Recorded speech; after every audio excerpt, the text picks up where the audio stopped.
First, you have some time to look at questions 1 to 4.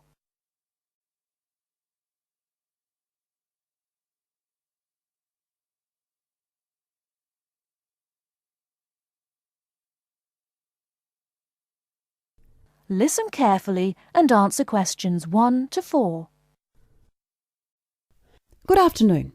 I have with me in the studio today Dr. Stephen Phillips, author of the new book Silver Lining, which is an investigation into UFOs.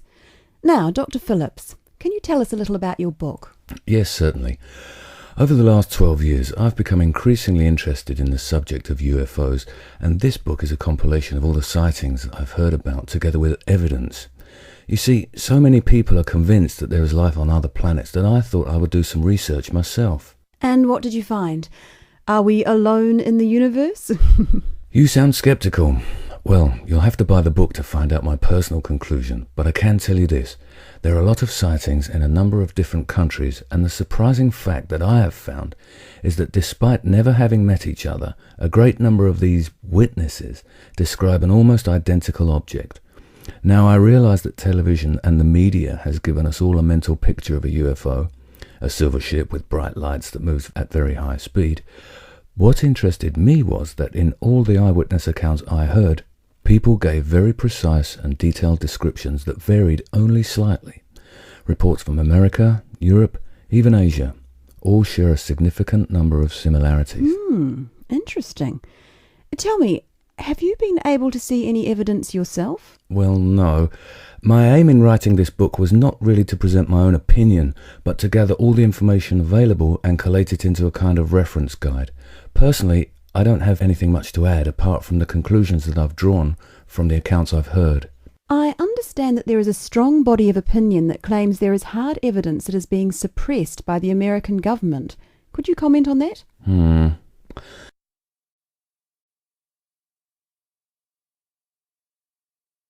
Before you hear the rest of the conversation, you have some time to look at questions 5 to 10.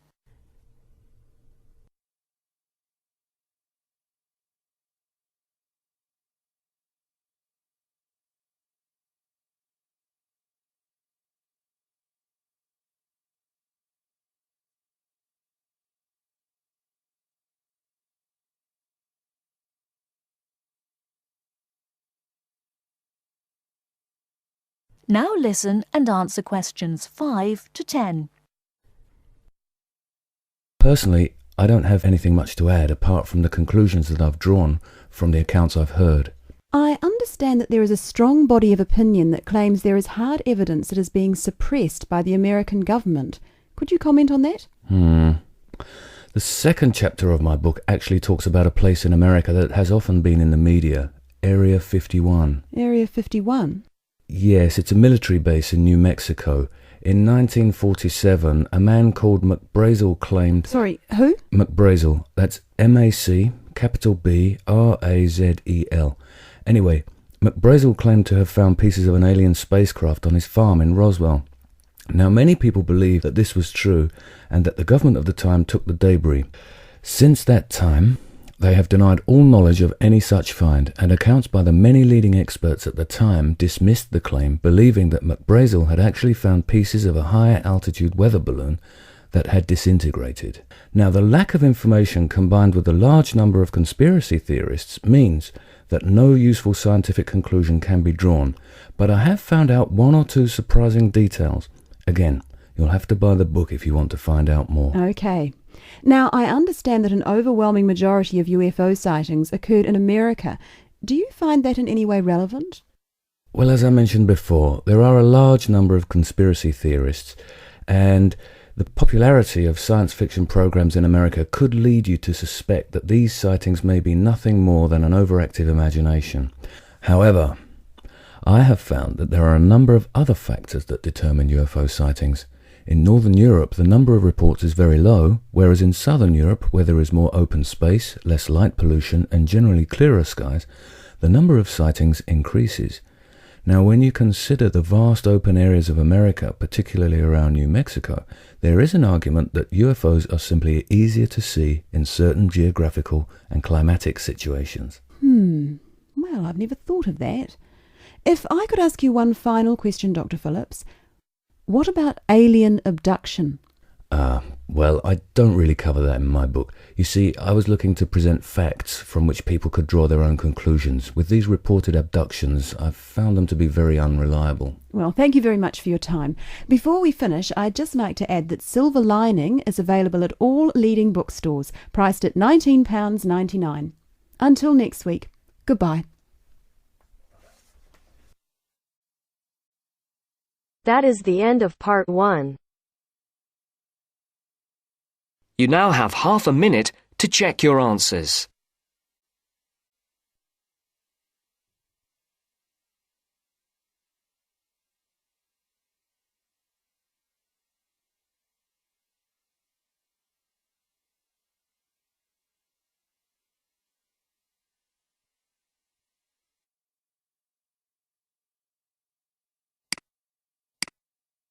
Student officer talking to some new students about the arrangements for an excursion to Ironbridge.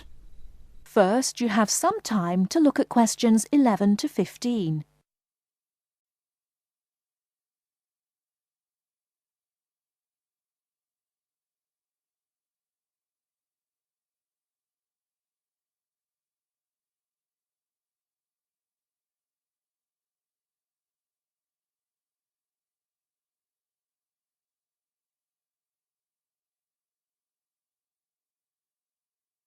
Now, listen carefully and answer questions 11 to 15. Hello everyone, my name is Pamela Sutcliffe and most of you already know that I'm the Overseas Student Officer here at Salopian Technical College. Next Tuesday, the 28th of September, we have arranged an excursion for all new students to the important historical town of Ironbridge. We are hoping you'll all come, because not only is the history of Ironbridge very important and interesting, but also an excursion like this is a relaxed and fun way to get to know each other. Ironbridge is about 55 kilometres from here, and we'll be travelling by the college bus, which holds 40 people. If there are more than that, we'll bring a couple of staff cars as well, though I might ask you to indicate on the list if you have a car and would be willing to take a couple of passengers. The list I'm referring to is up there on the student notice board, and if you would like to come on Tuesday, would you please add your name as soon as possible? By the way, could you please print your name clearly? I know some people have wonderful signatures, but often I'm afraid I can't read them, which can cause problems. So if we need extra transport and you could bring your car, can you tick the car column next to your name? Could you also add your student number and your telephone number, just in case there are any last-minute changes and we have to contact you? The other information I need to give you is about lunch. There's a very nice little restaurant in Ironbridge which gives a 15% discount to the college when we bring groups. That means lunch is only about £4, and they do good vegetarian meals too, so it's usually no problem for those of you on special diets. But if you prefer to eat your own food, that's fine too, either on the bus or in the park. But I'd encourage you to try the restaurant. Now, talking of costs, I should tell you that the bus will only cost you £10, and if you bring your car, we'll pay for the petrol, so you get a free trip in return for driving there. Will you please sign up by Saturday at 6 p.m. at the latest? The list is closed after that. We will depart at 9:30 a.m. sharp on Tuesday morning, so please make sure that you arrive at least 15 minutes before so that you can find a seat and get settled on the bus. Before you hear the rest of the talk, you have some time to look at questions 16 to 20.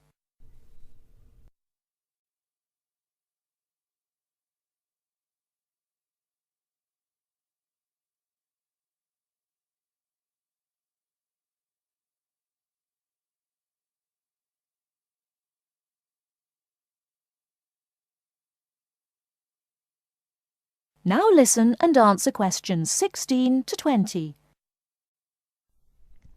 The college bus garage is behind the engineering workshop. It's quite easy to find. If you come here to the Student Union building, then walk east down the avenue until you get to the childcare centre on your left, and then turn left and walk past the sports centre and the tennis courts, which are both on your left.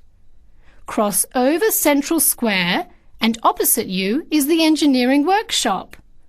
Walk around the back and you'll see the bus.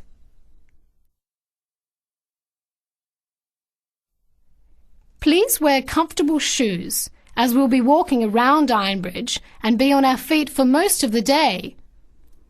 Wear a warm jacket, and you might like to bring an umbrella and a backpack to put them in if the weather's warm and sunny, which we hope it will be, but of course we can't guarantee that. Certainly bring your cameras and any snacks or drinks for the bus journey there and back, which should take about an hour and a half each way. You should all check the notice board on Monday, and we'll also put a note in your mailbox to confirm arrangements, so don't forget to check it. Now, why are we visiting Ironbridge? Well, Ironbridge, as the name suggests, has got the original iron bridge. That is, the first ever iron bridge in the world. It was the birthplace of the Industrial Revolution, and for 40 years it led the world, as Britain changed from an agricultural society into an industrial one. It's hard to imagine today that this pretty, sleepy little tourist town was one of the most important places in England for over a century.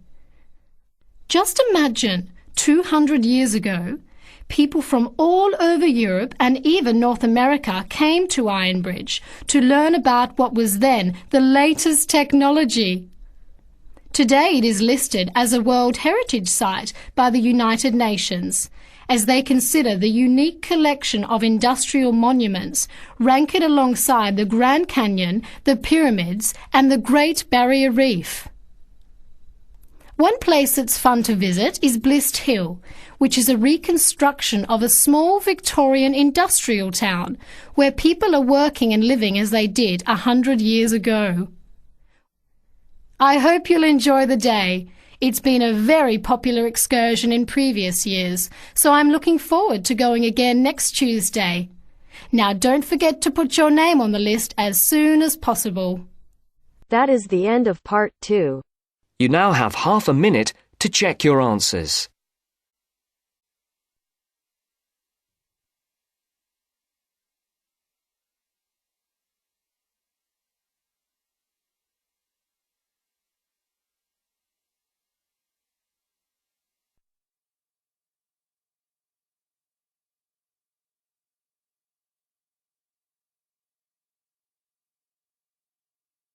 Now turns to part 3. Part 3. You are going to listen to a radio programme about buying a house. First, you have some time to look at questions 21 to 25.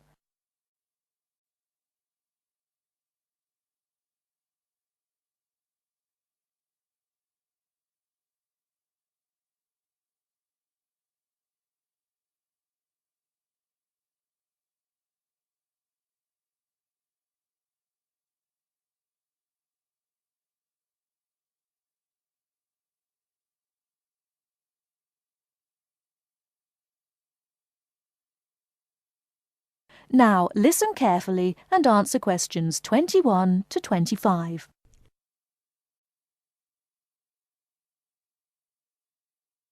Good afternoon, listeners. Today, I'd like to welcome Edward Fox, who is going to talk to us today about buying a house. Edward. Thank you, Eunice. For most people, at least, buying a house is a major life event, and probably the single most expensive item you are ever likely to buy.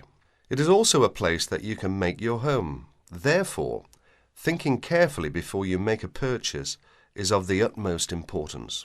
One of the most important things to consider before buying any property is the location. Because remember, it is where you plan to spend a large part of your life, or indeed the rest of your life in some circumstances. Therefore, consider the type of life you enjoy leading. Are you a very sociable person who enjoys nightclubs and discos?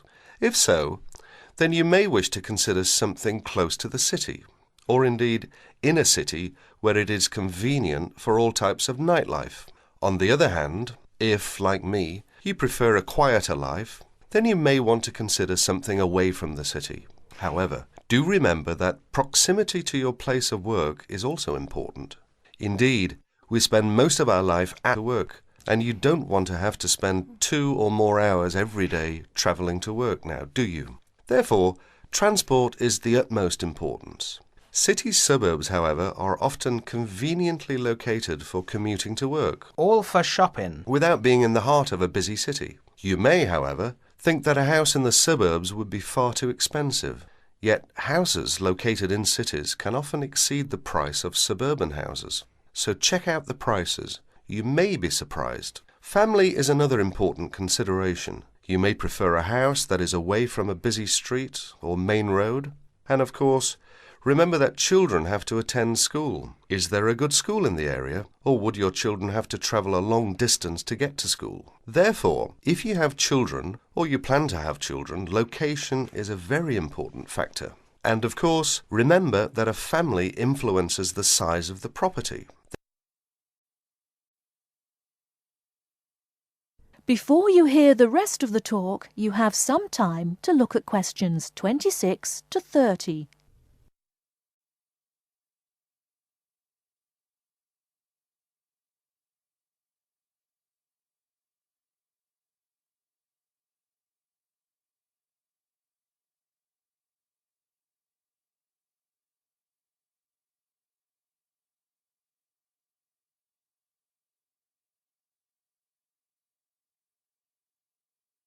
Now listen and answer questions 26 to 30. And of course, remember that a family influences the size of the property. There are, of course, various types of houses. There are detached houses which stand alone and are not joined by to another building. Then there are semi-detached houses, which, incidentally, are the most common, and for good reason, because they are less expensive than detached houses. This is because they are, in fact, 2 houses joined together, and therefore take up less space. And finally, there are townhouses, which are many houses joined together to form a long row. But don't think that townhouses are less expensive than semi-detached houses. They rarely are. This is because they are usually built in cities where the prices of property is very expensive indeed. The age of property is another consideration. If you're considering buying an old house, beware. You may be faced with expensive repairs and renovation bills. So have the house thoroughly checked by a professional surveyor before you decide to buy. But then again, there are things you can look for yourself. Things such as the condition of the woodwork, especially doors and windows that can be expensive to replace. More importantly, make sure all the fixtures and fittings, things such as cupboards, sinks, taps, bathtubs, are all in good working order, because replacing kitchens and bathrooms can be a very costly business. And don't forget the garden. If the property has one, if you enjoy gardening, then fine. But if you don't enjoy gardening, then you may prefer a small garden as opposed to a big one. But even if you do enjoy gardening, it is important to remember that gardens take up a lot of your time. So keeping a garden in good order may be very difficult if you work long hours. One final thing is the general feel of the place. Does it have a good atmosphere? And most importantly of all, would you feel comfortable living there? Thank you, Edward. But I'm afraid that's all we have time for today. But I'll be back next Wednesday when my guest speaker will be talking about buying a computer. So until then, bye for now.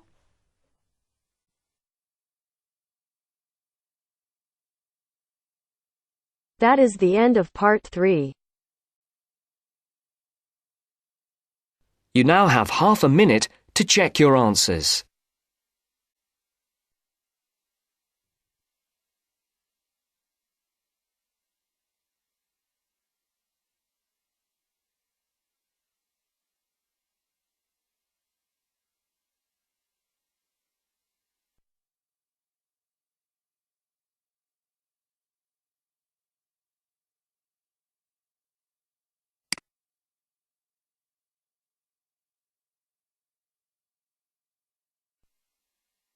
now turns to Part 4.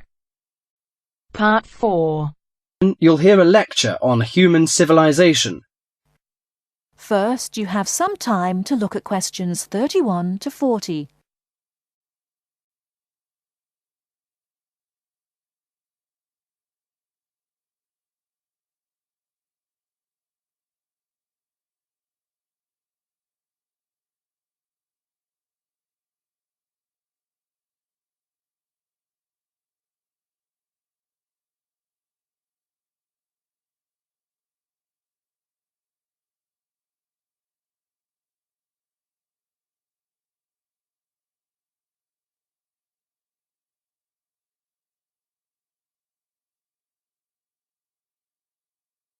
Now, listen carefully and answer questions 31 to 40. Today in our History Series lectures, Professor Smith is going to introduce the history of human civilization. Welcome, Professor Smith. Good afternoon, ladies and gentlemen. Do you know when human civilization originated? And what's the development of human language? Well, the first two stages in the development of civilized man were probably the invention of primitive weapons and the discovery of fire, though nobody knows exactly when he acquired the use of the latter. The origin of language is also obscure. No doubt it began very gradually. Animals have a few cries that serve as signals, but even the highest apes have not been found able to pronounce words, even with the most intensive professional instruction. Apparently, a necessity for the mastering of speech is the superior brain of man. When man became sufficiently intelligent, we must suppose that he gradually increased the number of cries for different purposes. It was a great day when he discovered that speech could be used for narrative. There are those who think that in this respect, picture language preceded oral language. A man could draw a picture on the wall of his cave to show in which direction he had gone, or what prey he hoped to catch. Probably picture language and oral language developed side by side. I'm inclined to think that language has been the most important single factor in the development of man. Two important stages came not so long before the dawn of written history. The first was the domestication of animals. The second was agriculture. Agriculture was a step in human progress to which, subsequently, there was nothing comparable until our own machine age. Agriculture made possible an immense increase in the number of the human species in the regions where it could be successfully practiced. These were, at first, only those in which nature fertilized the soil after each harvest. Agriculture met with violent resistance from the pastoral nomads, but the agricultural way of life prevailed in the end because of the physical comforts it provided. Another fundamental technical advance was writing, which, like spoken language, developed out of pictures, but as soon as it had reached a certain stage, it was possible to keep records and transmit information to people who were not present when the information was given. These inventions and discoveries, fire, speech, weapons, domestic animals, agriculture, and writing, made the existence of civilized communities possible. From about 3000 BC until the Industrial Revolution, less than 200 years ago, there was no technical advance comparable to these. During this long period, man had enough time to become accustomed to his technique and to develop the beliefs and political organizations to appropriate it. There was, of course, an immense extension in the area of civilized life. At first it had been confined to the Nile, the Euphrates, the Tigris, and the Indus, but at the end of the period in question it covered much the greater part of the livable globe. I do not mean to suggest that there was no technical progress during this long time. There was progress. There were even two inventions of great importance, namely gunpowder and the mariner's compass. But neither of these can be compared in their revolutionary power to such things as speech and writing and agriculture. That is the end of Part 4. You now have half a minute to check your answers.